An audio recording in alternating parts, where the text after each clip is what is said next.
القاری جناب محترم ارشاد قادری صاحب دامت برکاتہم العالیہ جامع مسجد فیضان مصطفیٰ کے امام و خطیب تشریف فرما ہیں. ان کی بارگاہ میں ہم جانے والے ہیں. علامہ صاحب، آپ کے آنے سے پہلے خطبے میں نے آیت پڑھی تھی انما یخشی اللہ من عبادہ العلماء. تو سب سے پہلے تو علم کی اہمیت پر میں آپ سے یہ گزارش کروں گا کہ اس آیت کی روشنی میں تھوڑا سا آپ ہمیں پورے ارشاد فرمائیں. الحمدللہ رب العالمین والصلاة والسلام علی سید الانبیاء والمرسلین. اما بعد، سب سے پہلے جناب بھائی آپ کا اور آپ کی پوری ٹیم جو اس سیٹ اپ کو سجانے میں، جو کہ دوسرا رمضان المبارک یہ کور کر رہے ہیں آپ، اور یقیناً یہ ہمارے علاقے کرنگی کراسنگ میں اس سلسلے میں یہ پہلی ٹیم ہے جو یہ ورک کر رہی ہے. میں آپ تمام کو اس بات پر مبارکباد پیش کرتا ہوں، اور اللہ آپ سب کو اسی طرح جذبے اور کوشاں رہ کر یہ دین اس طرح، کیونکہ آج کل لوگ گھروں میں بیٹھ کر موبائل پر زیادہ تر وقت گزارتے ہیں، تو یقیناً اگر ان میں سے کسی نے بھی اس کو لائیو دیکھا یا بعد میں دیکھا تو یقیناً اسے اس ٹرانسمیشن کے ذریعے سے بہت کچھ سیکھنے کو ملے گا. آپ نے قرآن پاک فرقان حمید کی اس آیت کریمہ کی طرف توجہ دلائی کہ انما یخشی اللہ من عبادہ العلماء، کہ جو علماء ہیں وہ اللہ سے خوف رکھتے ہیں. اللہ کے بندوں میں سے جو علماء ہیں وہ خوف رکھتے ہیں. تو قرآن پاک میں اور بھی بہت سارے مقامات پر علم کی فضیلت کو، اہمیت کو اجاگر کیا گیا. جس طرح ایک اور مقام پر رب ذوالجلال نے ارشاد فرمایا قل هل يستوي الذين يعلمون والذين لا يعلمون، کہ بے شک اہل علم اور جو علم نہیں رکھتے وہ برابر نہیں ہو سکتے. تو یہاں سے یہ نتیجہ اخذ ہو گیا کہ اہل علم جو ہیں وہ جو علم نہیں رکھتے ان سے زیادہ مقام اور مرتبہ رکھتے ہیں. تو اس سے یہ بات پتہ چلتی ہے کہ علم حاصل کرنے سے انسان جو ہے وہ لوگوں میں اعلیٰ ہو جاتا ہے اور اس کا مرتبہ اور مقام جو ہے وہ بڑھ جاتا ہے. تو ہم سب کو چاہیے کہ علم حاصل کیا جائے تاکہ علم کے نور سے روشن ہو کر ہمارے جو معاشرے میں برائیاں ہیں، تاکہ علم سیکھنے کے بعد ہی ان برائیوں کو روکا جا سکتا ہے، اور قرآن اور حدیث کی روح سے انہیں بیان کر کے لوگوں کو بتایا جا سکتا ہے کہ یہ جو فعل ہیں، یہ جو برائیاں ہیں، ان کا کیا نقصانات ہیں. تو انسان جو ہے پھر جب اللہ اور اس کے رسول کا فرمان یقیناً جب اہل ایمان کے پاس پہنچتا ہے تو پھر وہ اس گناہ سے، اس برائیوں سے وہ رک جاتے ہیں. ماشاء اللہ. اچھا علامہ صاحب، یہ ارشاد فرمائیں کہ علم دین سیکھنا کیوں ضروری ہے؟ دیکھیں کہ نبی پاک صاحب اللہ علیہ وسلم کا فرمان عالی شان ہے کہ طلب العلم فریضۃ علی کل مسلم، کہ علم کا حاصل کرنا ہر مسلمان مرد اور عورت پر فرض ہے. تو فرض کیوں کیا گیا؟ اس لیے کہ بغیر علم کے زندگی کو گزارنا، اگر کوئی بغیر علم کے گزارتا ہے تو یقیناً وہ جہالت کی زندگی گزارتا ہے، اور جب بندہ علم حاصل کر لیتا ہے تو اسے زندگی گزارنے کا طریقہ اور سلیقہ آ جاتا ہے. اسے پتہ لگ جاتا ہے کہ اچھا کیا ہے، برا کیا ہے، اور میں کس راستے پر چل کر دنیا اور آخرت میں کامیابی حاصل کر سکتا ہوں. کیونکہ علم جو ہے وہ روشن کر دیتا ہے. علم جو ہے ایک نور ہے کہ اندھیروں سے بندے کو نکال دیتا ہے. تو اس لیے بھی علم حاصل کرنا ضروری ہے تاکہ بندہ علم حاصل کر کے اپنی زندگی جو ہے وہ اللہ اور اس کے رسول کے بتائے ہوئے طریقوں کے مطابق زندگی بسر کر سکے. سبحان اللہ.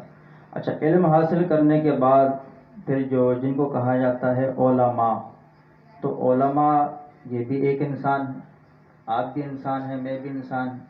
ایک عالم دین یہاں تشریف فرما ہے، وہ بھی انسان ہے. ایک جاہل ہے، وہ بھی انسان ہے. تو دونوں میں فرق ہے، دونوں میں کچھ فضیلت کا ہے. بالکل. قرآن پاک میں سورہ زمر کی آیت ہے قل هل يستوي الذين يعلمون والذين لا يعلمون کہ اہل علم جو ہے وہ جاہل جو ہے وہ اہل علم کے برابر نہیں ہو سکتے. لا يعلمون والذین لا يعلمون قل هل يستوي الذين يعلمون آپ اے محمد السلام آپ فرما دیجئے کہ برابر نہیں ہو سکتے یعلمون جو جانتے ہیں والذین لا يعلمون اور وہ لوگ جو نہیں جانتے. جی جاہل جو ہے یہاں سے مراد یہی ہے. تو اس لیے اہل علم اور جہلا کے برابر میں یہ فرق بیان کیا گیا کہ اہل علم ہمیشہ مقام پر ہیں مرتبے پر ہیں وہ برابر نہیں ہو سکتے جہلا کے اور جہلا جو ہیں وہ علماء کے برابر نہیں ہو سکتے. اور حدیث طیبات میں بھی علماء کی فضیلت کو بیان فرمایا گیا. آپ صلی اللہ علیہ وسلم نے خود کئی احادیث طیبات میں علماء کی اور علم حاصل کرنے والوں کی فضیلت کو بیان فرمایا. جس طرح ایک قرآن کو بندہ یاد کر لے یا قرآن کو سیکھ لے تو حضور صلی اللہ علیہ وسلم کا فرمان ہے کہ خیرکم من تعلم القرآن وعلمہ کہ تم میں بہترین وہ شخص ہے کہ جو قرآن سیکھتا اور سکھاتا ہے. تو یہاں سے مراد اور نتیجہ یہ نکلتا ہے کہ عوام میں جو بہترین شخص بن جاتا ہے وہ وہی بنتا ہے کہ جو قرآن کو سیکھتا ہے. تو یہاں سے مراد یہی نکلے گا کہ برابر علماء کے کوئی نہیں ہو سکتا, کوئی دوسرا فیلڈ والا آدمی جو ہے وہ نہیں ہو سکتا, کیونکہ یہ اللہ اور اس کے رسول صلی اللہ علیہ وسلم کا جو قرآن یا حدیث ہے وہ سیکھ کر لوگوں تک پہنچاتا ہے. اہل ایمان کے قلوب کو مزید قرآن اور حدیث کی تعلیم سے روشن کرتے ہیں, منور کرتے ہیں, اور وہ سیکھ کر جو عوام ہے وہ سیکھ کر جو ہے وہ راہ ہدایت پر چلنے لگ جاتی ہے. تو اس لیے حضور صلی اللہ علیہ وسلم کا کہ آپ نے فرمایا کہ علماء جو ہیں وہ جس طرح انبیاء کرام جو ہیں فرمایا کہ میری امت کے علماء بنی اسرائیل کے انبیاء کی طرح ہیں. تو یقیناً یہ جو بات ہے یہ اہل علم کے لیے علماء کے لیے بڑی اہم ہے کہ حضور صلی اللہ علیہ وسلم نے بنی اسرائیل کے انبیاء کی طرح جو قرار فرمایا. وجہ یہ ہے کہ یہ علم سیکھ کر, اور علم کی ایک یہ بھی فضیلت ہے, عالم اس کو بھی کہتے ہیں کہ جو بندہ جب علم حاصل کر لیتا ہے تو اس کے اندر تقوی, اور اس کے اندر تقوی جب حاصل ہو جاتا ہے تو وہ اللہ سے خوف کرتا ہے, اللہ سے ڈرتا ہے. تو وہ ہر وہ کام کرتا ہے کہ جو شریعت کے دائرے میں ہوتا ہے, اور وہ ہر کام وہ چھوڑ دیتا ہے کہ جو شریعت کے دائرے سے باہر ہوتا ہے. گناہ کیا ہے, حلال کیا ہے, حرام کیا ہے, پاکی کیا ہے, ناپاکی کیا ہے, سارا شعور اس کو آ جاتا ہے. بغیر علم کے انسان اور جانور میں امتیاز جو ہے وہ مشکل ہو جاتا ہے. ماشاء اللہ. تو یہ اچھا بعض لوگ جو ہے وہ کہتے ہیں یہ بس صحیح ہے, اللہ تعالیٰ کا عبادت کے معاملے میں بھی اب جیسے عبادت ہے ظاہر سے بات ہے, نماز ہم پر فرض ہے, روزہ ہم پر فرض ہے, تو اس سے متعلق جو علوم ہے, جو علم ہے وہ بھی ہم پر فرض ہے. لیکن عوام کا یہ شعور بن چکا ہے جی اللہ مالک ہے, اللہ معاف کرنے والا ہے, علم حاصل نہیں کریں گے رہیں گے جاہل. لیکن ان کے ذہن میں شیطان نے یہ بٹھا دیا ہے جی نماز پڑھیں گے غلطیاں ہو رہی ہیں, کہاں سجدہ صاحب ہوتا ہے, کہاں کیا ہوتا ہے, کہاں قرات کی غلطی سے معنی چینج ہوتے ہیں. تو اس کے بارے میں آپ کیا ارشاد فرمائیں؟ دیکھیں کہ قرآن کریم میں اللہ تعالیٰ نے ارشاد فرمایا کہ وَلَقَدْ يَسَّرْنَا الْقُرْآنَ لِلذِّكْرِ فَهَلْ مِن مُدَّكِرٍ کہ البتہ ہم نے آسان کر دیا قرآن کو للذکر, یاد کرنے والوں کے لیے یا نصیحت حاصل کرنے والوں کے لیے. اور اس طرح اور بھی کئی مقامات پر قیامت کے دن اگر کوئی شخص یہ عذر پیش کرے گا کہ یا اللہ میں تو جانتا نہیں تھا, تو اللہ تعالیٰ قرآن پاک میں یہ فرمایا ہے کہ ہم نے بیان نہیں کیا تھا, ہم نے نشانیاں بیان کی تھی, آپ نے پڑھا کیوں نہیں. تو قیامت کے دن بندے کا وہ عذر قابل قبول نہیں ہوگا. اس لیے ہر انسان کو چاہیے کہ وہ علوم سیکھے, بالخصوص جس طرح قرآن کریم کی تلاوت کا مسئلہ ہے کہ قرآن کریم آپ نے فرمایا کہ بعض لوگ پڑھنے والے ایسے ہیں, کریم آقا علیہ الصلوۃ والسلام کا فرمان ہے کہ جو وہ قرآن کی تلاوت کرتے ہیں تو غلط کرتے ہیں, تو وہ اللہ رب العالمین کی بارگاہ میں ان کا کلام قبول نہیں ہوتا. فرمایا کہ بعض لوگ نماز پڑھنے والے ایسے ہیں کہ نماز کو اس حال میں پڑھتے ہیں کہ جب وہ آسمان کی طرف نماز ان کی بلند ہوتی ہے تو آسمان کے دروازے بند کر دیے جاتے ہیں اور وہ نماز لوٹا کر ان کے چہروں پر مار دی جاتی ہے. تو یہاں سے مراد وہی لوگ ہیں کہ جو نماز کو شریعت کے بتائے ہوئے طریقے کے مطابق نہیں پڑھتے, اور جس طرح نماز کی ادائیگی کیا ہے, نماز کے فرائض اور واجبات کیا ہیں, اگر فرض اور واجب کے ترک کرنے سے کیا صورت لازم ہوگی. تو یہ چیزیں, یہ مسائل کو اتنے مشکل نہیں ہیں, آپ چند گھنٹوں میں چند لمحوں میں یہ مسائل سیکھ سکتے ہیں اور سیکھ کر اپنی نماز کو درست کر سکتے ہیں. ایسا تو نہیں ہے کہ آپ بعض لوگ یہ سوال کرتے ہیں کہ دعائے قنوت نہیں آتی, وطر میں تو کون سی اس کے نعم البدل دعا پڑھیں گے. تو یہ یقیناً یہ ہماری کمزوری ہے. جس طرح نماز جنازے کے وقت جو دعائے مغفرت ہے یا نماز جنازہ میں جو ثنا ہم پڑھتے ہیں، ایک لفظ کا جو اضافہ ہے نماز کی ثنا اور نماز جنازہ کی ثنا میں، یا درود شریف کے الفاظ میں 2-4 الفاظ کا فرق ہے.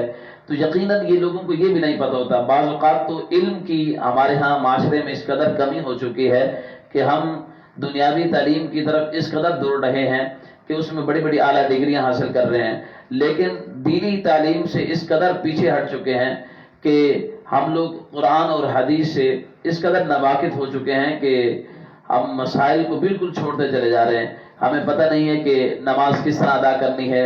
یہاں تک کہ یہ نوبت ہمارے معاشرے میں پیدا ہو چکی ہے کہ اگر گھر میں کسی مرد کا انتقال ہو جائے یا کسی خاتون کا انتقال ہو جائے تو خواتین کو غسل کا طریقہ نہیں پتہ. اگر مرد کا انتقال ہو جائے تو اس کے بیٹے تو موجود ہیں لیکن انہیں غسل کا طریقہ نہیں آتا. پھر علماء سے رجوع کرتے ہیں. بالفرض اگر رات کے وقت میں کسی شخص کا انتقال ہو جائے اور عالم اگر دستیاب نہ ہو تو پھر کیا صورت لازم ہوگی کہ ساری رات اسے ناپاکی کی حالت میں رکھیں گے؟ اور بعض اوقات مسائل کی اس قدر کمی ہے کہ کوئی شخص جنبی حالت میں فوت ہو گیا. اگر وہ فوت ہو گیا تو بعض اوقات اندر سے پیغام بھیجا جاتا ہے کہ اسے 2 مرتبہ غسل دینا. حالانکہ ایک بار غسل کر دینے سے جتنا بھی بندہ جنبی ہو وہ پاک ہو جاتا ہے، لیکن مسائل سے اس قدر ہم نہ آشنا ہیں، نہ واقف ہیں، متعارف نہیں ہیں.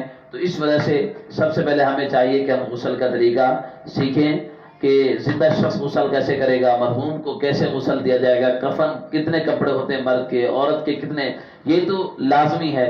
اور اس طرح علم تو لازمی ہونا چاہیے کہ اگر ہمارے گھر میں مثلا کسی کے والد کا انتقال ہو گیا، والدہ کا ہو گیا، تو اگر اس کے اولاد میں سے اگر وہ علم رکھتا ہو وہ جنازہ خود پڑھائے تو یقیناً اس مرحوم کی بخشش جو ہے وہ یقینی ہے اور جلدی سے ہو جاتی ہے. تو اس لیے ہمیں چاہیے کہ ہم ان مسائل کی طرف رجوع کریں. اور سب سے بڑا المیہ میں یہ سمجھتا ہوں یہ ہے علامہ ادران صاحب کہ ہم لوگ مساجد سے دور ہیں، علماء سے دور ہیں، اور علماء کے دروس میں جب وہ درس دیتے ہیں، اگر کسی مسجد میں درس کا سلسلہ ہے تو ہم اس درس میں نہیں بیٹھتے. ہم وہاں 5 منٹ بیٹھ کر علم نہیں سیکھنا چاہتے، لیکن مسجد سے باہر نکل کر اگر کوئی دوست مل جائے، کوئی عزیز مل جائے تو اس کے ساتھ کھڑے ہو کر گھنٹوں تک ہم گفتگو کرتے رہیں گے. وقت گزر جائے گا، دوسری نماز کا وقت آ جائے گا، لیکن مسجد میں بیٹھ کر میرے کریم آقا علیہ الصلوۃ والسلام نے فرمایا کہ دنیا میں سب سے بہترین جو جگہ ہے وہ مسجد ہے.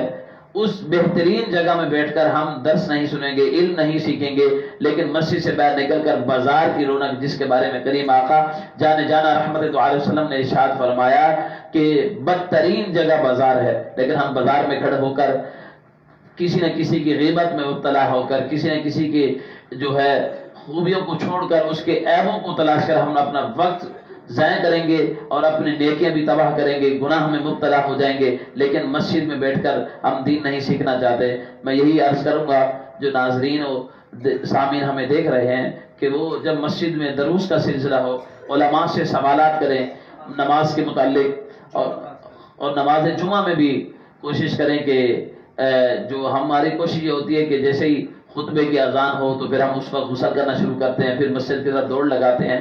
تو کیا صرف 2 فرض نماز ہم نے پڑھنے ہوتے ہیں؟